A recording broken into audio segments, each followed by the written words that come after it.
Hey everybody, it's Brady from Late Weather Forecast, and tonight I'm going to be doing a quick update on what's going on in the tropics right now. As not a lot's going on, but what's going to happen is it's going to ramp up again. So well, it's fairly quiet, just let you all know what's happening. And without further ado, let's get started. We can see a nice little orange here in the Caribbean, the Western Caribbean.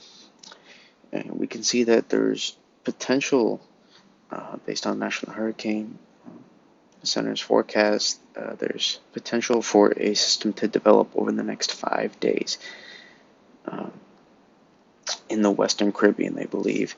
And where this is originating, they think it's going to come. Let me loop this here. They believe it's going to come from this wave axis right here that's been producing uh, very strong thunderstorms for the last couple of days now. Uh, some significant rainfall happening right now in Puerto Rico. So I would, if you know anybody there or if you live there, I prepare for some heavy rainfall to come tonight into tomorrow. And the Lesser Antilles receiving some as well, as long as the U.S. Virgin Islands. We can see, if we take a look in the forecast, I'll loop this here as well. Here is some of the ensemble members from the Euro. And if you do not know this website, it is Weather Nerds. Highly recommend that you go visit it every once in a while. Great stuff, great information they have. And we can see the idea for potential development to occur. And I want the tracks on. You can see where we play it out now. Continue about a few days out. You can start to see more and more start to happen. Now we get 4 or 5 days out and more development starting to happen. And this is just they paint the idea that's going to get active, and also that the MDR, the main development region, is looking like it could become active as well a little bit, which in October it's not that common. It's not unheard of, but it is certainly not per usual, which I guess is just usual now in the year we live in. But this just goes to show that the tropics, they're going to be active again. The MGAO is going to become more favorable the later we go into the month. And, I'm not going to say with confidence, but I say there's a good shot. There's definitely multiple landfalls in October, multiple U.S. landfalls. And I'd say at least one of those could be a hurricane. Now, I'm just estimating, but based on what I'm seeing right now in the future forecast, we could be looking at that. So, matter of fact, I'm actually going to pull up some of the model runs here so you get an idea. And there we go. I should have had this before the video, but whatever. I can do what I want. Yeah, I know how this website works. Okay. Fresh GFS coming in. Yeah, I'll tell you, there is a heavy rainfall system that's looking, heavy rains looking to come across the East Coast. A frontal system, along with another system with tropical origins, is going to move up the East Coast and produce some heavy rainfall and potentially some strong wind gusts. We can't rule out some wind gusts, potentially 40 to 50 miles per hour. Wouldn't surprise me if we saw some gusts that high. National Weather Service is a little lower than that right now, but I feel they're going to be upping it in the upcoming days. Well, in the upcoming day or so, as Wednesday night's the time frame for potentially 1 to 3 and even 2 to 4 inches of rain in some places across the East Coast. So briefly cover that. And here's the GFS Para. I've loved the GFS Para all hurricane season long. Ever since Nana, I've started to use this model as my favorite for indicating tropical cyclone genesis, because most models have failed to do that, and now it's not going to load. What perfect timing. Here we go. Come on. Okay. Not going to budge. Here we go. So we'll just loop this out. We can see the potential development for maybe even a hurricane to potentially develop into the Caribbean and become a hurricane, and then we see potentially more after that, multiple areas to indicate that there could be something to form, and then we see another system come off uh, in the main development region and develop as a tropical storm. So this is just going to show that it's going to be active again. We're not going to get a break, okay? And the models have been very bad this year with tropical cyclone genesis. This model, I believe, has happened to been better than most. So it doesn't mean it's been good, but it's been better than most. No model has been good this year with hurricane season, but uh, yeah, just goes to show it's going to be active again. And we need to remind folks that hurricane season is not over. Okay, this is intermission. It's not stopping. Okay, it decided to take a quick break. That's it.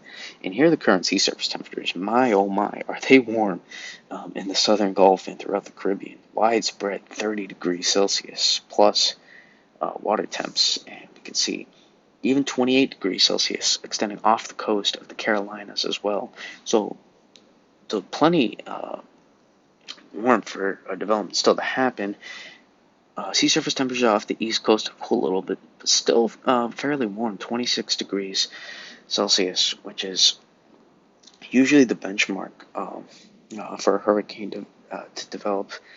And we can see here that those extend well off the coast of the Delmarva, quite a few hundred miles off the coast. And we zoom in even closer, our 30 plus degrees Celsius water temperatures, but really what I want to show you, we can see that even our 29 degrees Celsius off the Florida coast and the Carolinas, our upper ocean heat content, it's ridiculous in the Caribbean. It's extremely high.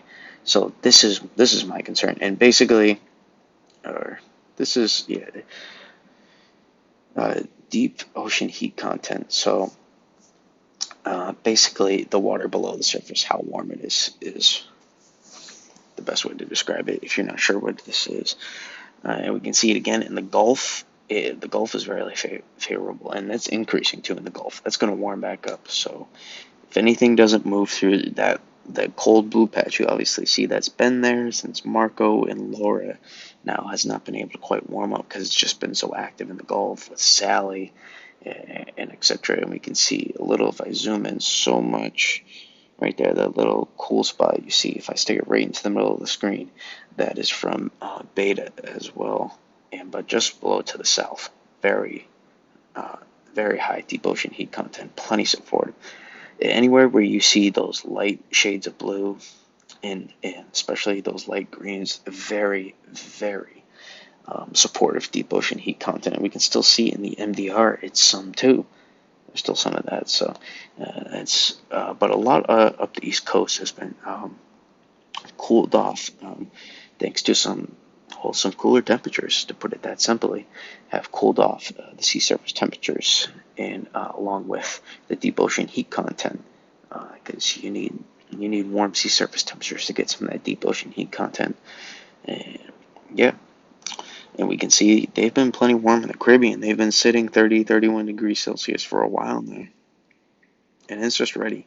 It's just ready for the right, with the right environmental conditions. There could be a monster hurricane. Okay? But again, you have to get under the right conditions, otherwise it's not going to happen. And so just know, if we're starting to see a trend for very favorable conditions in the Caribbean, really anywhere in the Caribbean, it's going to be dangerous, because we've seen what the Caribbean can do before. Storms like Mitch, Matthew back in 2016, Wilma, etc. There's been a lot of storms that have came. I believe Charlie as well. Yeah. Just the Caribbean late in once we get later into the season, especially in October, can get very strong, or it can be very prime for storms to develop. So don't think by a long shot that this hurricane season is over. We're a little past the halfway point now. We still got like 40% of our hurricane season to go. So less landfalls, less stronger storms likely once we get to November for sure. and even late October, mid to late October, probably less likelihood for stronger storms to move up the East Coast. But that doesn't mean it can't happen. Sandy was pretty much an anomaly of a storm, but that doesn't mean a strong storm, can't make landfall. That doesn't mean a weak hurricane can't make landfall in New Jersey. It easily can. Um, so that To put it simply, it's going to get active again, and you still need to have your hurricane preparedness plan in place because we're not done yet. We're not done yet, for sure. We already had 23 named storms, and we're probably going to hit 30. There's a good chance that at least one or two of those is going to make landfall in the East Coast. And how strong? I couldn't tell you. How many? I don't know.